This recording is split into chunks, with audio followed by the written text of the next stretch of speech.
L'heure est grave. Laurent Gbagbo fait des révélations choquantes sur Kadhafi et le chef du rébellion en Côte d'Ivoire. Regardons la vidéo. Non, le président Gbagbo était entouré d'ennemis. Ça dit même dans la sous-région, il y avait des ennemis autour du président Gbagbo. Ça dit comment des gens peuvent se lever et aller dire à Kadhafi, Mohamed Kadhafi prend son âme, que le président Gbagbo n'aimait pas les gens qui mettent boubou. Ça dit c'est ce qu'ils ont raconté en Côte d'Ivoire. Hein. C'est à cause de ça qu'il y a eu guerre en Côte d'Ivoire. C'est ça qu'il est. Hein. Que le président Gbagbo n'aimait pas les gens qui mettent boubou, il n'aimait pas les musulmans. Mais tellement, nous les Africains, souvent là, parmi nous, il y a d'autres qui n'arrivent pas à trop réfléchir. Personne n'a pensé à poser la question. Mais attends, le monsieur n'aime pas les musulmans. Mais comment il fait pour rester dans la même maison? Même si c'est sa copine, c'est sa quoi. Mais comment il fait pour avoir une femme qui est Madame Nadi Bamba, qui est musulmane, qui est du Nord? Ça dit même à Kadhafi, c'est qu'ils ont fait en Côte d'Ivoire là. C'est pas aux Ivoiriens seulement ils avaient raconté des bêtises là. Déjà ils sont partis raconter ça jusqu'en Libye. Contre le président Gbagbo. Le président Gbagbo veut parler de ça. Tellement le dirigeant libyen aussi, la Kadhafi, c'est un moment de guerre. Lui, il dort pas dans mauvais rêve. Tu as menti, il va venir t'attraper pour te dire pourquoi tu as menti. Donc, il a attrapé le bras, il a attrapé le président Gbagbo, il dit viens, on va partir s'asseoir, il y a une réunion, on va partir nous tous. Tu vas dire ça devant toi. Et puis, il pose la question maintenant. Mais pourquoi vous avez menti sur ce monsieur? Et tout ça, se regarde, maintenant, ils ont honte. Vous voyez? Vous voyez? Mais tout cela, c'est pas leur faute. C'est parce que nous, les Africains, on ne veut pas trop réfléchir souvent. C'est parce que nous, les Africains, là, notre cerveau là, ne va pas trop loin. Parce que pas comprendre, on veut me dire que quelqu'un n'aime pas, il n'aime pas les chiots, ou bien il n'aime pas les chiens. Et puis moi, il est dans sa maison, il a chiot. Alors qu'on dit n'aime pas chien. C'est-à-dire, c'est tellement facile de nous tromper. Les gens qui veulent venir s'asseoir là, ils peuvent tout créer. L'être humain est tellement mauvais qu'il peut tout créer. L'être humain peut créer deux groupes de personnes. Les gars sont se battre là-bas et puis ils disent non, ce groupe-là c'est un groupe de telle personne, ce groupe-là c'est un groupe de telle personne. Qui n'a jamais vu ça? Les gens peuvent faire ça. Tel groupe qui est là, c'est un groupe de temps, l'autre qui est là c'est un groupe de temps. Lui qui est là c'est un groupe de Gbagbo qui sont là, l'autre groupe qui est là c'est un groupe de musulmans. C'est Gbagbo qui va aller derrière les musulmans. Attends là, la question que nous on devait se poser maintenant c'est attends. Mais comment Gbagbo va aller demander derrière les musulmans, il n'aime pas les musulmans? Cette question que Kadhafi s'est posée là, c'est ce que nous on devait se poser. Pourquoi on nous dit que Gbagbo n'aime pas les musulmans, mais sa femme là elle est musulmane? Pourquoi est-ce que, même si c'est sa copine, c'est sa quoi, mais il a des musulmans autour de lui? Pourquoi? C'est ça on devait se... Pourquoi est-ce que Gbagbo n'aime pas les musulmans, mais Gbagbo paye la Mecque pour les musulmans? Attends, ces mecs qui aiment les musulmans n'ont pas payé Mecque pour les musulmans. Eh, pata, modia, maou, on s'est fait avoir. Vous voyez? Maintenant, tous ceux qui vont venir, tellement ils sont bêtes, ils vont venir trouver justification. Nous, en tout cas, nous, Gbagbo, c'est un homme intègre. Toute chose, c'est la volonté de Dieu. On suit le chemin de Dieu. Un jour, il fera jour. Les amis, je me suis endormi, hein. Je me suis réveillé et j'estime qu'il faut revenir encore sur cette histoire-là. Parce que les gens nous ont fait perdre un sacré temps ici en Côte d'Ivoire à nous raconter tout sauf la vérité, mais des balivernes en réalité. Ils savaient pourtant la vérité. C'est l'histoire d'une injustice que la Côte d'Ivoire doit faillir que va y restaurer. Parce que sinon, ce ne serait pas bon pour ceux qui ont monté de toutes pièces cette injustice. Aujourd'hui, qui sont dans les cordes. Voici un père qui a tout donné pour son pays. Il a donné à chacun de ses fils une responsabilité, un talent, pour que chacun d'entre eux puisse fructifier ce talent. D'aucuns ont été des contestataires nés, d'autres ont fait des détournements des fonds. Il y en a un qui, par contre, lui, s'est concentré sur ce pourquoi il avait été envoyé à l'étranger. Et pour facturer cette sagesse et cette excellence de cet autre office, les institutions financières internationales d'envergure, telles que le FMI, telles que la BCEAO, lui ont attribué des postes de responsabilité très importants. Son père, voyant ça, et au soir de sa vie, décida de le faire venir pour sauver ce que les autres avaient foutu en l'air. Les autres le sachant, il devenait une menace, il devenait gênant. il fallait vaille que vaille l'éliminer, vaille que vaille l'enlever de la course à la succession. Sachant le vieux affaibli, ils se sont mis ensemble pour inventer et monter de toutes pièces toutes sortes d'histoires. Vous comprenez de quoi il s'agit? Toutes sortes d'histoires. Voici, entre l'an 2002, même 99, parce que depuis le premier coup d'État, on nous dit que c'est le fils que le vieux est allé chercher, qui était à l'origine du coup d'État. Mais comme c'est un fils discret, il ne parle pas. Ils ont maquillé le mensonge en vérité et ils nous ont fait croire que c'était lui qui était à l'origine donc du coup d'État 99. Mais lui, il a l'origine du coup d'État 99 et puis c'est quelqu'un d'autre qui bénéficie, le général Obegui. Eux, ils ne s'arrêtent pas là. En 2002, il se répétait à cette fois-ci à travers la plus longue crise militaro-politique de la Côte d'Ivoire de 2002 à 2011. Vous comprenez de quoi il s'agit? Et pourtant, dans leur dernière déclaration, ils nous disent qu'ils connaissaient d'où venait le financement de la rébellion et ceux qui ont pourvu en armes les rebelles. Ils avaient cette information. Ils se sont assis dessus. Non seulement, ils ont eu cette information à temps parce que l'attaque n'avait pas encore été faite. Mais au-delà d'avoir cette information, ils se sont assis dessus. Ils n'ont pas assuré la sécurité des Ivoiriens et vu leur échec, il fallait accuser quelqu'un. En réalité, tout ce que nous vivons aujourd'hui, là, ça s'est déjà passé dans le passé. Au temps du président Félix. C'est pour ça que je vous dis que quand vous regardez le président Alassane Ouattara, c'est la réincarnation du président Félix Houphouët-Boigny. C'est pour cela, c'est ce que Houphouët-Boigny avait vu. Et puis il dit non, je suis en train de quitter la terre, j'appelle celui qui me ressemble. Si je veux que le pays pour lequel j'ai souffert puisse tenir sur ses deux pieds. Au temps du président Félix Houphouët-Boigny, les gens étaient incompétents. Et ils accusaient le président Félix Houphouët-Boigny de toutes les guerres qui se passaient dans la sous-région. C'est pas ce qui se passe encore aujourd'hui avec le président Alassane Ouattara. C'est parce qu'on voit les pays de l'AES. Alassane Ouattara est la réincarnation de Félix Houphouët-Boigny. À l'époque d'Alassane Ouattara, il y avait le président du Burkina. Bon, à l'époque, c'était la Haute-Volta, M. Thomas Sankara, qui accusait, mais dans tous les sens, le président Félix Houphouët-Boigny d'être à la base de ses malheurs. C'est pas pareil que son petit l'a fait aujourd'hui. L'histoire se répète, mais on ne se rend pas compte. Et Dieu, qui est justice, est en train de restaurer l'image de marque du président Alassane Ouattara. Ils l'ont accusé d'être à la base du financement de la rébellion, mais celui même qui leur a dit qu'il a financé la rébellion, ils lui ont déroulé le tapis rouge à Abidjan. Ils lui ont déroulé le tapis rouge. Vous ne le savez pas? Ils lui ont déroulé le tapis rouge. Ceux qui les ont attaqués, les Français, en 2004, ils leur ont donné 2 milliards pour les féliciter pour l'attaque qu'ils ont fait contre les fils du pays. En réalité, c'est des gens qui sont animés du syndrome de Stockholm. L'amour de leur bourreau et la haine de ceux qui veulent aider la Côte d'Ivoire. Ivoiriens, ouvrez vos yeux. J'ai déjà parlé de ce sujet, mais je reviens dessus. Parce que cette vérité ne peut pas passer inaperçue. Langage vérité. Une piste, on va tout exploiter ce soir jusqu'à ce qu'on arrive sur la déclaration de M. Laurent Gbagbo. Je pose encore la question. Pourquoi Guillaume Soro est fâché contre Alassane Ouattara? Parce que 3 jours après le déclenchement de la rébellion, le président Alassane Ouattara fait une déclaration, malgré qu'il était réfugié à l'ambassade de France en Côte d'Ivoire, il condamne la rébellion. Et Guillaume Soro dit que voici des gens, au lieu de nous soutenir dans notre combat, ils condamnent ou les contre notre combat. Ouattara dit non, non, non, non, non. Quand je suis parti là-bas, il les a dit que moi, mon combat, elle est politique, ça n'a rien à voir pour vous. Et c'est Alain Lobognon qui nous fait cette révélation que suite à ce conflit, c'est lui qui règle le problème entre le président Ouattara et Guillaume Soro. Et quel problème il règle d'ailleurs? La déclaration du président Ouattara pour condamner la rébellion dont Guillaume Soro était fâché contre Ouattara. On écoute encore Alain Lobognon. Très important. Merci beaucoup, monsieur Alain Lobognon. Je ne sais pas, mais bon, j'ai toujours été celui-là qui était entre M. Soro et puis le président de la République. Il n'était pas encore président de la République en novembre 2002. J'ai dû les réconcilier. Après le 19 septembre, alors que M. Ouattara était... Après le 19 septembre.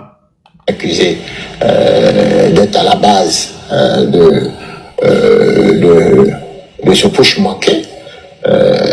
J'ai dû les réconcilier. C'est confirmé, tout ça. J'ai dit, a été... Non, vous l'avez pas confirmé? Non. En novembre 2002, donc c'est moi encore qui les remets en contact. Très bien. Et Et j'ai des milliers d'exemples que je peux citer. Donc, je pense... Ouais. Ado, ils vont déposer, tapoter les gars, ça devient intéressant. On est en train de partir petit à petit vers Gbagbo. Tapoter les gars, ça devient intéressant. Aya tapoter. Aïe Sabare, aya tapoter. Aya tapoter, ça devient intéressant. Aya tapoter. À tapoter. Aya tapoter, les gars. Tapoter. Tapoter, les gars. Tapoter, partager. Donc, c'est M. Alain Loubognon qui réconcilie les deux positions. Pourquoi? Parce que Ouattara, qui est en train de sauver sa vie, le jour du déclenchement de la rébellion, il fait une déclaration, il condamne la rébellion. Guillaume Soro est fâché. Il dit, au lieu de nous soutenir, voici des gens qui se désolidarisent de nos combats. Il dit, non, petit, moi, mon combat est politique. C'est pas pour prendre les armes. Guillaume Soro est fâché. C'est Alain Loubognon qui réconcilie les deux positions, c'est-à-dire un mois après. Vous allez déposer. On y va, on continue les gars. On va continuer. Mais le président Alassane Ouattara n'avait rien à voir avec cette rébellion. D'où vient alors cette question? Monsieur Laurent Gbagbo n'est-il pas en train de nous enfumer en accusant gratuitement le président Alassane Ouattara? Monsieur Laurent Gbagbo n'est-il pas au courant de l'origine de cette rébellion? Est-ce que Gbagbo n'est pas au courant de l'origine de cette rébellion? Alors, je suis allé chercher et fouiller partout jusqu'à ce que je tombe sur la déclaration de Bernard Doza, l'ami intime de Gbagbo. C'est lui-même qui était avec Gbagbo en exil en France. C'est lui-même, celui-là même qui était le conseiller politique du président du Faso, M. Blaise Compaoré. Bernard Doza, celui-là même qui a introduit Gbagbo auprès du président Blaise Compaoré. On va écouter ce qui s'est passé lorsque Bernard Doza a introduit Gbagbo auprès du président Blaise Compaoré, le président du Burkina Faso. Bernard Doza, on va t'écouter. Avant d'arriver à Gbagbo, il faut qu'on enlève tous les nyama-nyama là. On va enlever tout nyama-nyama là. On va enlever tout. On écoute Bernard Doza. Bernard Doza, on t'écoute. On va arriver sur la déclaration de Gbagbo. Il a blanchi Ado. Donc nous allons exploiter toutes les petites pistes avant d'arriver sur Gbagbo lui-même. On écoute Bernard Doza. Il était dans la conscience. Qu'est-ce qui était dans la conscience de Guy? Guy savait très bien que Gbagbo, qui dormait chez lui, avait un problème de financement. Pour aller créer le FPI en Côte d'Ivoire, il fallait de l'argent. En Afrique, pour créer un parti politique, les gens ne cotisent pas. C'est le président du parti qui lui-même est obligé de financer pour le parti. Donc il fallait trouver un financier. C'est comme ça qu'une négociation a eu lieu entre Gbagbo et Blaise.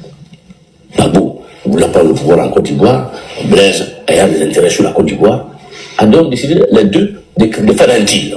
Blaise dit, je te donne 20 millions de francs CFA par mois à partir du mois de janvier 1989 jusqu'à ton accession au pouvoir en contrepartie.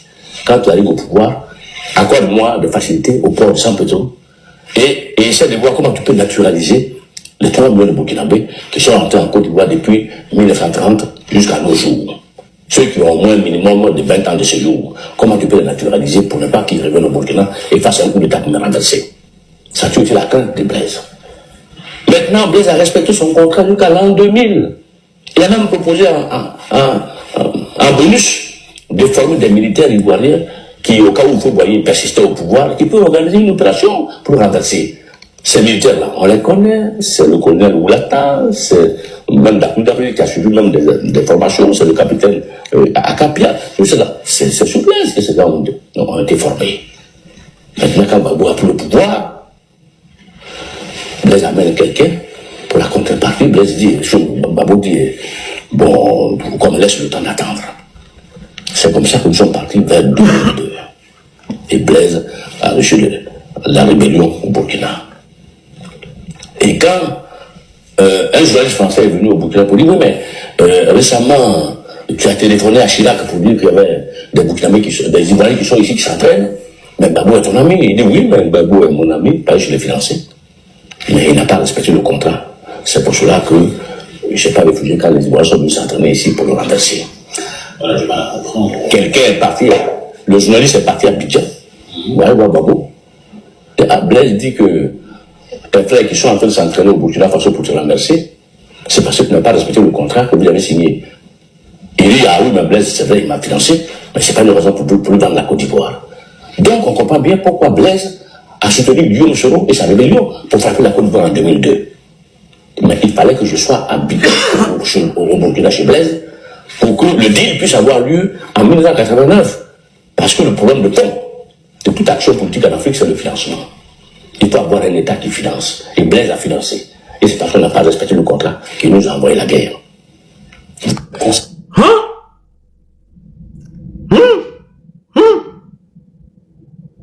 Donc, à travers la déclaration de Bernard Doza, le président du Faso, Blaise Compaoré, a fait un deal. Un deal avec Gbagbo, c'est-à-dire 20 millions par mois. Que Laurent Gbagbo n'a pas respecté ce deal. C'est ce qui a poussé le président Blaise Compaoré à accueillir la rébellion au Burkina Faso, selon M. Bernard Doza. Bernard Doza, est-ce que vous êtes sûr, êtes-vous sûr de nous dire la vérité? Parce que M. Laurent Gbagbo nous a parlé comme s'il ne connaissait pas Blaise Compaoré, comme s'il ne connaissait pas les origines de la rébellion. Parce que c'est pas ce que Gbagbo nous a dit. Bon, M. Bernard Doza, je vais aller poser encore la question à M. Gbagbo. Mon président Alassane Ouattara a été trop vilipendé, trop accusé pour cette histoire de rébellion. Donc, il faut que j'aille rechercher encore la vérité. Et pour cela, je vais poser la question à M. Gbagbo. Votre ami et frère Bernard Doza nous a informé que le président Blaise Compaoré vous a financé pour que vous avez fait, avec qui vous avez fait un deal. Est-ce que c'est vrai, M. Gbagbo? M. Gbagbo, il dit que vous n'avez pas respecté le deal avec Blaise Compaoré. Est-ce que c'est ce qui a poussé le président Blaise Compaoré à accueillir cette rébellion? Bernard Doza dit, Gbagbo, que tu as fait un deal avec Blaise Compaoré, dont tu n'as pas respecté, et que Blaise t'a financé à hauteur de 20 millions de francs CFA par mois, et tu n'as jamais respecté ce deal. C'est ce qui a poussé Blaise Compaoré à accueillir la rébellion. Gbagbo, est-ce que c'est vrai? Est-ce que Bernard Doza vous accuse? Il faut nous dire la vérité. Gbagbo, dis-nous la vérité. Parce que tu as passé ton temps à jeter le discrédit sur Alassane Ouattara. Fais comme si tu ne connaissais pas l'histoire de cette rébellion, d'où elle est venue. Alors, allons au Burkina, les gars. Appelez-moi tous les Wanyans. Philippe, tout ça, bon, on avait des discussions comme ça. Vous savez, la lutte politique, là, c'est pas seulement la recherche du pouvoir. C'est tout ça, ça fait partie du combat politique. Donc, il faut que nous nous fixions des points de repère. Vous les femmes, vous les jeunes, je vous dis ça, il faut avoir un point de repère si on veut rester longtemps dans le combat. Sinon, on peut venir un moment et puis aller. On sort. On sort.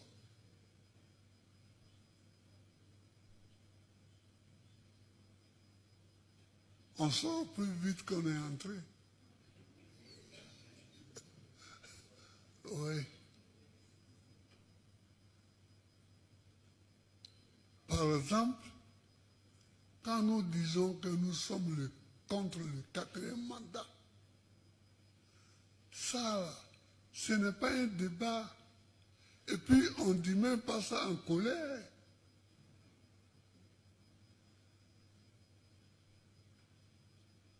Mais c'est comme ça que le pays doit être. Si la Constitution est écrite que le président de la République peut faire 2 mandats, mais pourquoi il en fait 4? Pourquoi? C'est tout simplement ça. Or, c'est en se posant de bonnes questions comme ça qu'on reste longtemps dans le combat. C'est pourquoi, chers camarades, je vous demande dès à présent de respecter nos statuts et nos règlements intérieurs. Parce que celui qui aujourd'hui ne respecte pas nos statuts et notre règlement intérieur et les décisions du comité central, demain, il ne sera pas en mesure de respecter la Constitution. Pourquoi il va respecter la Constitution? Il n'a jamais appris à respecter les règles établies. Alors, donc, le parti, c'est une école aussi. Sinon, pourquoi on se retrouve là? Pourquoi on se retrouve?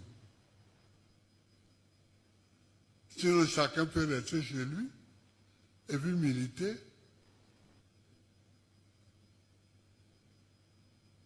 Dire je suis contre le pouvoir, j'attends que le vote arrive et puis je vais les foutre dehors. Mais si on vient, c'est pour avoir une marche commune. Quand je dis une marche commune, ça veut dire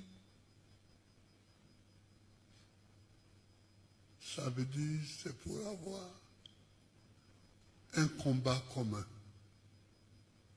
des références communes, des règles communes, des projets communs. Et l'un des projets, c'est de respecter les règles qu'on se donne. C'est de respecter les règles qu'on se donne.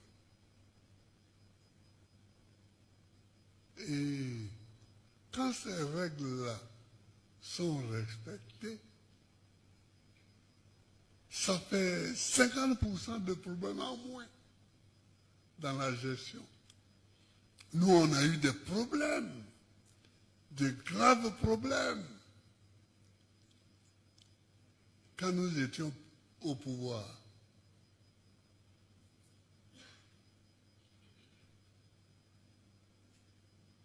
On nous a attaqués.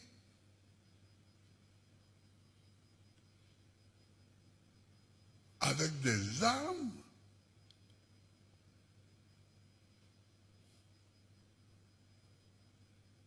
Nos soldats ont dû se battre.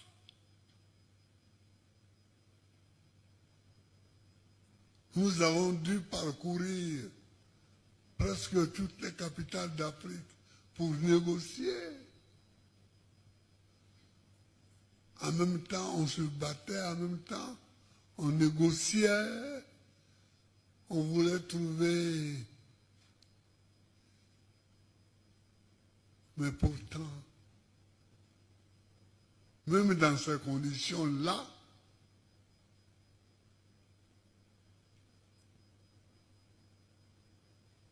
on n'a pas cherché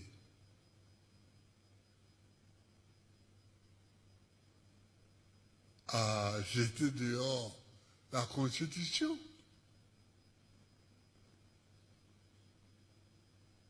Parce que c'est dans les conditions difficiles qu'on dit, bon, comme c'est dur là, on va mettre la Constitution un peu de côté pour pouvoir passer. Mais jamais nous ne l'avons fait. Jamais.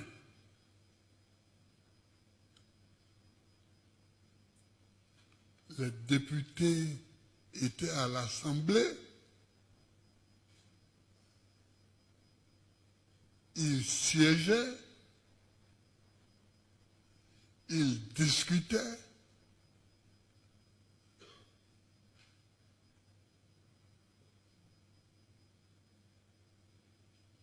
nous gouvernions dans les règles de l'art, dans les règles constitutionnelles.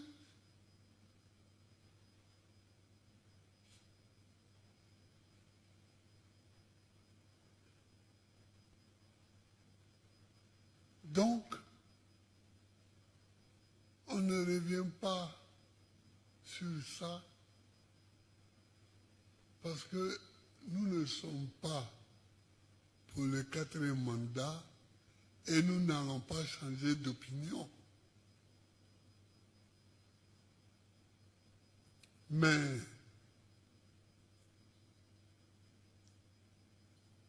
nous pensons aussi que avoir 1600 prisonniers, comme dit l'autre, c'est un peu beaucoup, hein. C'est un peu beaucoup. Mais, quand j'étais président, si je voulais arrêter des gens qui se mettaient hors la loi, c'est-à-dire des gens qui avaient pris les armes contre la Côte d'Ivoire, on allait avoir combien de prisonniers? Voilà, Gaïela Cadet. Il a été à la Défense. Il était d'abord directeur de cabinet du ministre de la Défense, puis ministre délégué à la Défense. Si on s'était donné comme règle l'arrestation de ceux qui ont pris les armes, peut-être qu'on allait avoir 5 000, 6 000 prisonniers.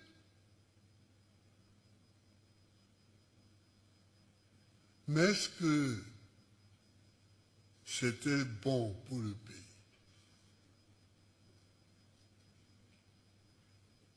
Parce que plus on allait les arrêter, plus leurs amis allaient prendre les armes, et plus ceux qui les ont envoyés allaient acheter des armes pour donner à d'autres.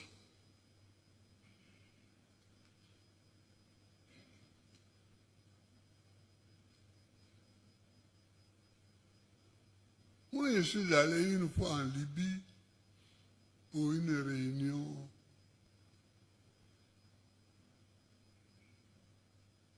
de l'Union africaine. Et Kadhafi m'a reçu, on discutait. C'est là qu'il me dit, mais au fond, toi, c'est toi le président de Côte d'Ivoire, non? J'ai dit oui. Il dit, mais quand je t'écoute parler là, je vois qu'on m'a trompé, hein, qu'on m'a induit en erreur.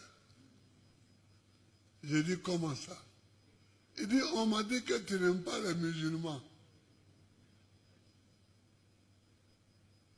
J'ai dit, mais ma femme qui est dans l'autre salle, avec qui je suis venu là, elle est musulmane.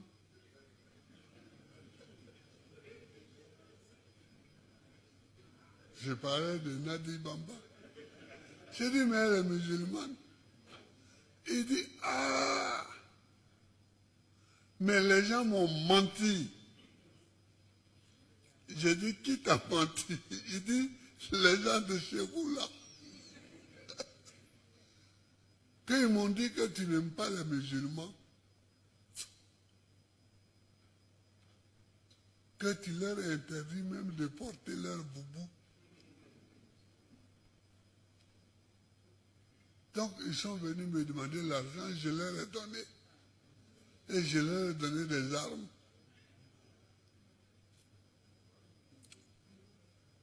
Alors il dit, bon, écoute, c'est comme ça que nos relations ont commencé. Il dit, demain, qu'est-ce que tu fais? J'ai dit, non, je serai en Côte d'Ivoire. Il dit, viens avec moi à Bamako. Parce que on va faire une réunion à Bamako.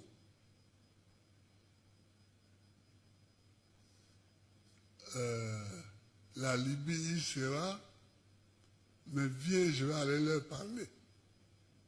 Parce qu'ils sont là-bas. Donc j'ai compris que c'était les chefs d'État de la sous-région, que c'était les chefs d'État de la sous-région qui l'avaient parlé. On est parti. Mais il leur a parlé, hein. Il a parlé bête. Il a parlé bête. Il dit, vous venez mentir. Quand vous cherchez l'argent, au lieu de me demander l'argent, je vais vous donner. Vous venez dire, oui, un tel, il n'aime pas les musulmans, un tel. Voilà, Gbagbo. Sa femme, là, elle est musulmane. Les gens ne savaient plus où regarder. Ils étaient comme ça. Ils étaient comme ça. Et je voyais bien quels sont ceux qui avaient parlé. Je voyais bien. J'en voyais au moins deux.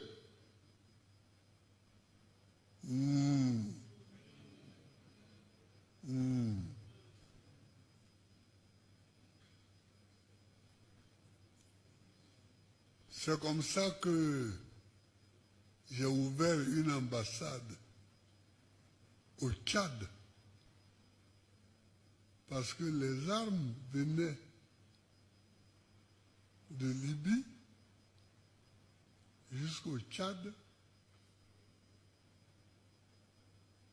Et de là,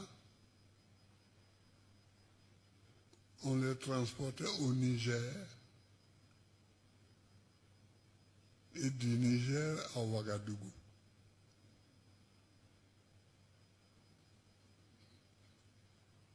Où il y avait la base des rebelles.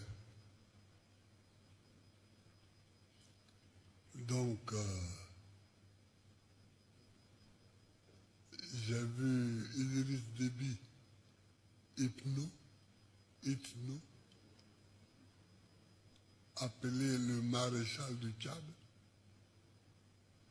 Et puis je lui ai expliqué, bon, j'ai ouvert une ambassade qui était chargée de surveiller la route des armes. Qui était chargée de la route des armes. Quelquefois, les armes venaient par le Soudan. Quelquefois, bon.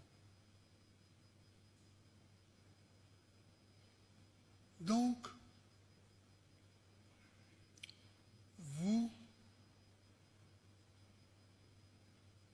l'île Pau,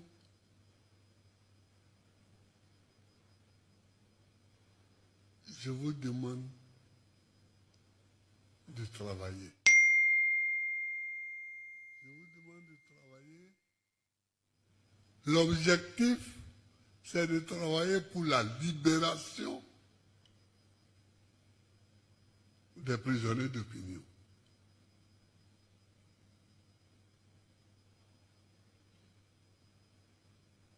Mais en attendant, s'ils sont là-bas, il faut qu'ils mangent. Moi, j'ai connu cette prison-là. Toi aussi,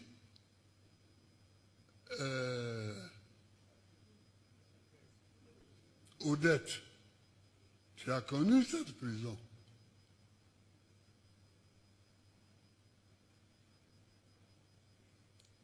Tu étais dans le bâtiment des femmes avec Simone et moi j'étais dans le bâtiment des assimilés. Le bâtiment des assimilés, c'est qu'au temps colonial,